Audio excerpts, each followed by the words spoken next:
এবং মেধার মধ্যে আমরা মেধাকে প্রাধান্য দিব।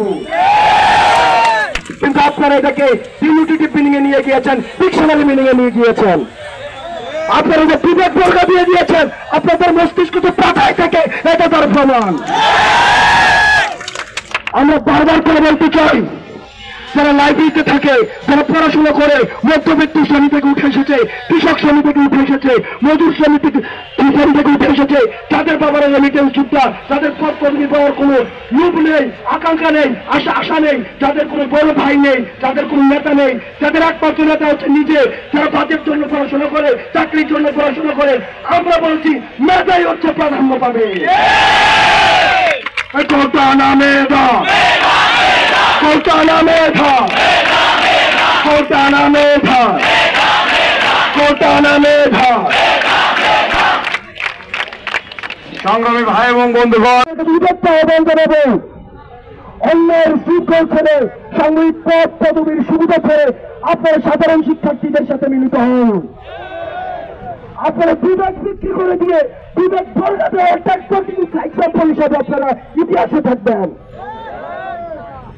আপনারা আমরা বারবার করে বলছি, আমার কোন ভাইয়ের উপরে যদি একটা হাত উঠে আপনাদের এই হাত ভেঙে দেওয়া হবে।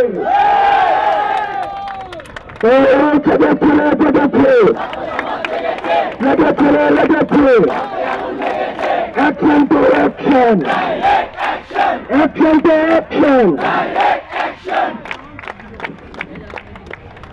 আমরা আশাহত হই, আমরা তো অধিকার চেয়েছিলাম। যখনই কেউ নীতিগত সংস্কারের কথা বলে আপনারা তাকে ট্যাগ দেন, যখনই কেউ পদ্ধতিগত সংস্কারের কথা বলে আপনারা তাকে ব্লেম দেন। আমরা একটি যৌক্তিক দাবিতে আন্দোলন করছি, কিন্তু আপনারা আমাদেরকে বাইনারি অপোজিশনে দেশটাকে আজকে আলাদা করে দিয়ে দিলেন। 2%কে আপনারা রাখেন কোটাদারি, বাকি 98%কে আপনারা বানিয়ে দিলেন রাজাকার। আপনারা ভাববেন না আপনাদের এই ভাই যখন ক্ষমতায় থাকবেন না, আপনাদের এই ভাই আপনাকে চাকরি দিবে না, আপনার কোন ভাই আপনাকে চাকরি দিবে না। যতদিন পর্যন্ত পদ রয়েছে ততদিন পর্যন্ত এই পদের আপনারা স্থাপক হয়ে থাকবেন। পদ যেদিন চলে যায় এদিন ভাইকে আপনারা কেউ চিনবেন না। 2017-18-তে এই মাঠে যখন কোন ভাই এসে ব্যাডমিন্টন খেলতেন তখন আমরা 4-5 ঘন্টাও দাঁড়াই থাকতাম। এক কাপ চা খেলে উনার পিছনে 300 মানুষ দাঁড়াই থাকতো। আজকে উনি যখন কুকুরের মতো রাস্তা দিয়ে এই বিশ্ববিদ্যালয়ে হেঁটে যায়, কেউ একটা সালাম পর্যন্ত দেয় না। আপনাদের বলতে চাই, পদের লুপ ছেড়ে, অন্যায়ের লুপ ছেড়ে আমরা বারবার বলছি, সলিউশনের বিকল্প কখনো সাপ্রেশন নয়, সলিউশনের বিকল্প কখনো ভয় নয়, সলিউশনের বিকল্প কখনো নির্যাতন নয়, সলিউশনের বিকল্প কখনো মামলা নয়, সলিউশনের বিকল্প কখনো আমরা নয়। কিন্তু আমরা আশাহত হচ্ছি, আপনারা আমাদেরকে মামলা দিচ্ছেন।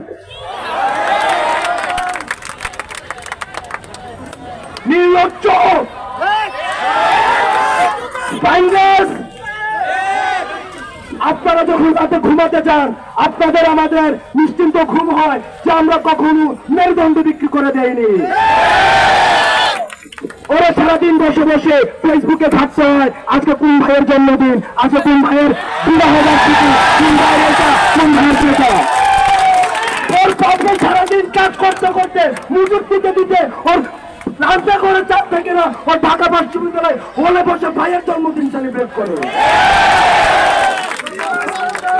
ওরা ওর বাজারে যায় খালি পেট নিয়ে, বাজার থেকে ফিরে আর ওই জায়গায় ও বাইক নিয়ে চোখে সানগ্লাস লাগিয়ে বড় ভাইয়ের পা চাটে চাটে চাটে দিন শেষ করে। ওদের যখন সময় শেষ হয়ে যায়, ওদের যখন সময় শেষ হয়ে যায় তখন তারা পিছনে কোনো ভাইকে খুঁজে পায় না, তখন ছোট ভাইদেরকে ধরে ধরে মাথায় ঘুরিটা দিয়ে সেন্ট্রাল লাইব্রেরিতে আসে, ছোট ভাইদের থেকে লিস্ট নিয়ে যায়।